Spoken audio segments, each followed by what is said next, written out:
What is going on, everybody? It is Luke Beller, and obviously this isn't the video that I had hoped I would be making tonight.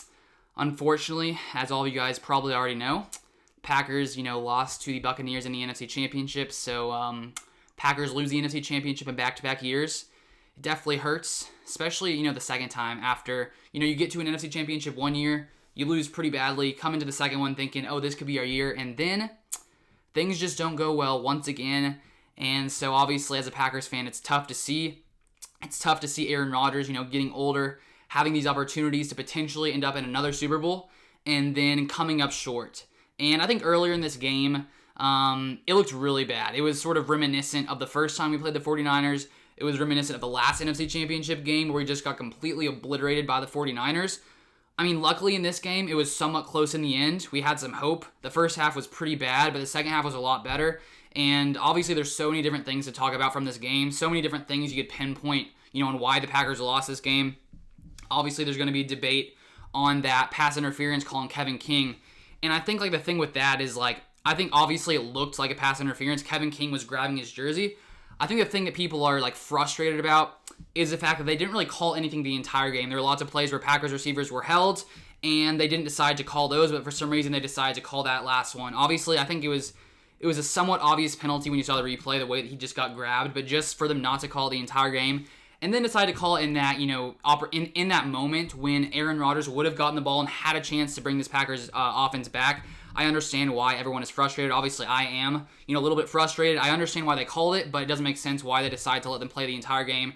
And then probably one of the most crucial plays of the entire game, they decide to throw the flag. And so definitely that's a little frustrating.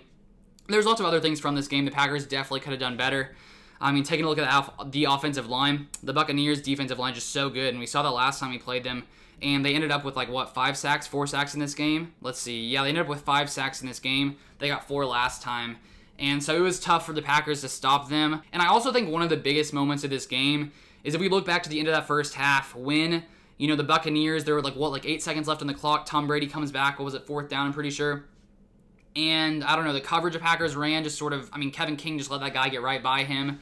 And Tom Brady throws a touchdown pass. Obviously, that was such a crucial play because, we only lost this game by 5 points. You take away that play, obviously, we'd be in a much better position. It was definitely not a great play from Kevin King. He also allowed the other Mike Evans touchdown, so not the best game from Kevin King in that one. And so sad to see the Packers, give up that lead 21-10. But then we did start to come back. Jair Alexander getting 2 interceptions in the second half. Tom Brady throwing 3 interceptions in the second half. The defense did things at times to allow this Packers offense to come back into it. We did get rolling a little bit. Obviously, it wasn't enough.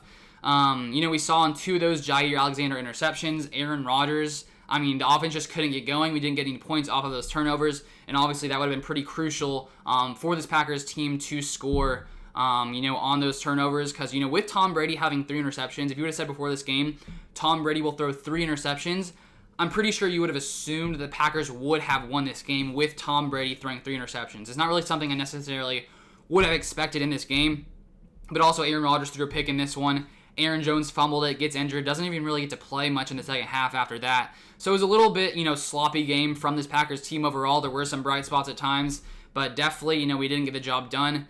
And then one other thing to talk about from this game is the decision to kick the field goal instead of going for the touchdown on that 4th down play with 2 or 3 minutes remaining. I guess I somewhat understand it just because the Packers would have had to have scored and then gotten the 2-point conversion, so they would have basically had to score on 2 plays in a row.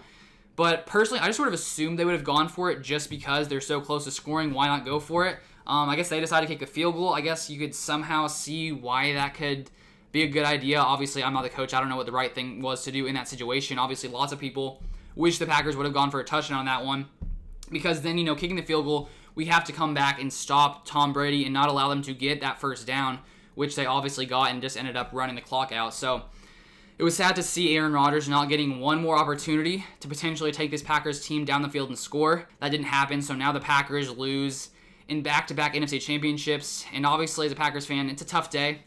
It's a tough night to watch this Packers team play as good as they played this entire season. Probably one of the best years of Aaron Rodgers' career, Devontae Adams' career. One of the best years ever from this Packers offense, just rolling pretty much every single game. But the Buccaneers seem to be the team the Packers just couldn't get by this season. They just couldn't really hold up on the offensive line. with David Bakhtiari gone, obviously, Jason Pierre-Paul had a great game in that one against Billy Turner, and they just really were able to get to Rodgers. He still had a great game. If we take a look at his stats, let's see here, 33 for 48. So he threw the ball so many times this game. 346 yards, 3 touchdowns, 1 interception, 101.6 rating. So still a pretty solid game from Aaron Rodgers. But one thing, we couldn't really get the running game going very well, only having 67 yards in that game. It was just hard running against that front, against those linebackers. They're a very, very good defense. And so overall, tough game for Packers fans. It's sad. Now we have to wait an entire offseason to, see this Packers team play again and hopefully once again get to the NFC Championship, but it's just tough to see. But also, I just want to say it's been a great season with all you guys. I'm going to continue putting out content pretty much every single day throughout the entire offseason, so don't you worry.